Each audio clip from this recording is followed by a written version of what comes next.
যে সূর্যটা আমরা দেখতে পাই দিনের বেলা, ওই সূর্যটা নাকি এই বিশাল পৃথিবীর চেয়ে 13 লক্ষ গুণ বড়।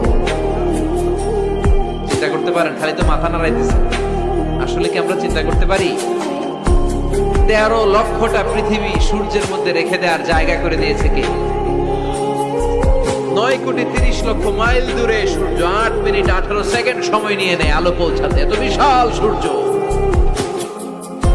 তার মানে কি সূর্যটাই সবচেয়ে বড়? এর চেয়ে অনেক বড় বড় তারা আছে। সূর্যের পরে পৃথিবীর সবচেয়ে কাছের তারার নাম প্রক্সিমা সেন্ট্রাই।